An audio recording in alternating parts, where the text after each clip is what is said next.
Падкасты Радыё Свабода. Мова пра мову з Вінцуком Вячоркам.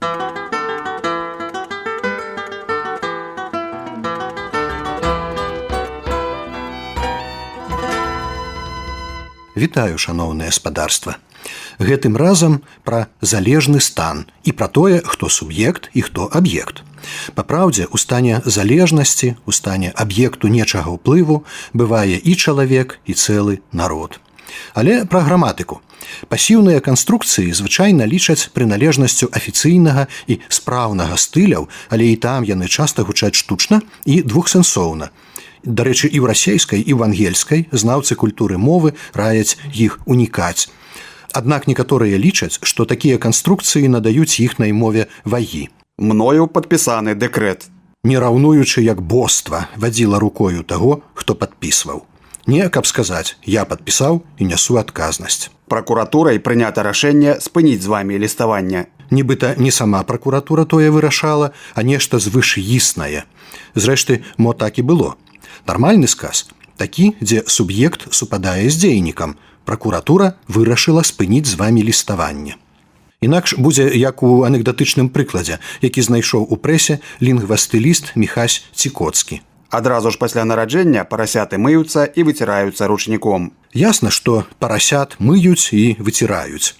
Так, пасіўны аб'ект дзеяння ператвараюць у суб'екта, а сапраўдны дзейнік, чалавек, некуды прападае.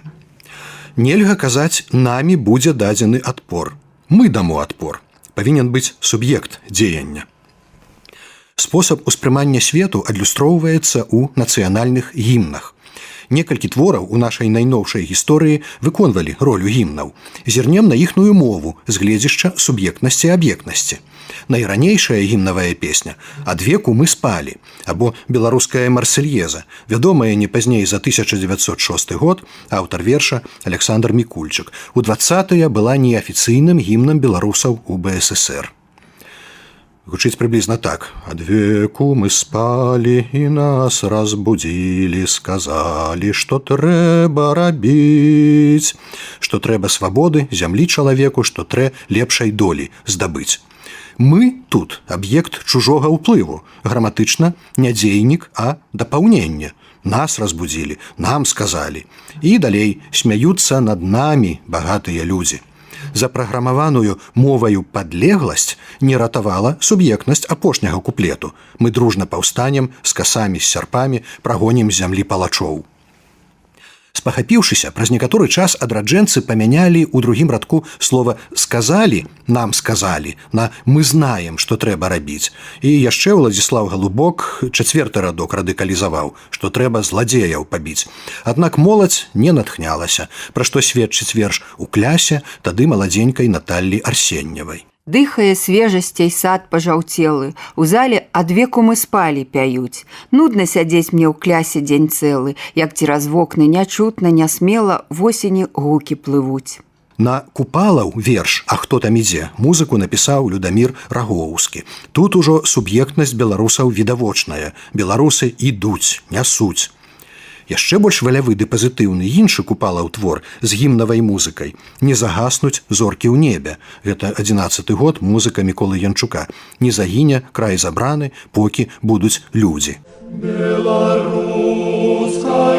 рукою светлой правды сила, славу лепшую напіша бацькаўшчыне. Мы суб'ект, мы сіла. Але гімнам Беларускай Народнай Рэспублікі стаў верш Макара Косцевіча, Краўцова Макара, як ён сам падпісваўся, на музыку Владзіміра Тэраўскага. У гэтым вайсковым маршы беларусы бяруць свой лёс у свае рукі. Беларускія каштоўнасці – суб'екты актыўнага дзеяння. Мы выйдзем, мы дамо.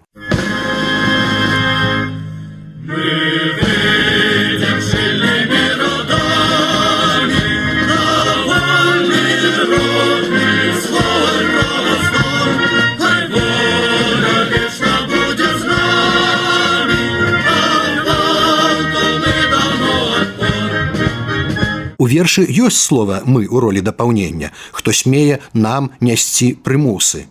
Але той, хто пасмее, пачуе і пабачыць сілу беларуса, які сам вырашае свой лёс.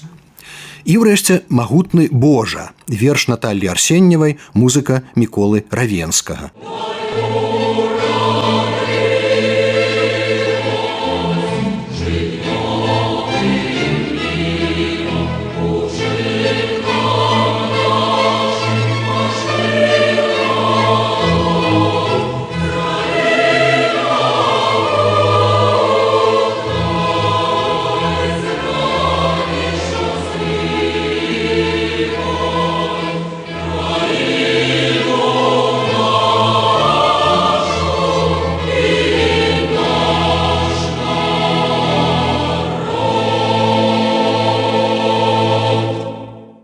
Усе дзеясловы ў форме загаднага ладу у значэнні просьбы, адрасаванай Богу.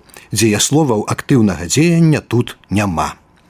Таму, відаць, правільна, што ў традыцыі беларускай дыяспары менавіта гімн БНР «Мы выйдзем шчыльнымі радамі» выконваецца як нацыянальна-дзяржаўны, а магутны Божа – гімн духоўны.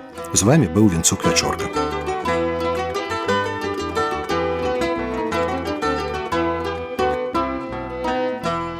Вы слухали падкаст «Радыё Свабода». Усе падкасты «Свабоды» ў інтэрнэце на адрасе свабода.орг.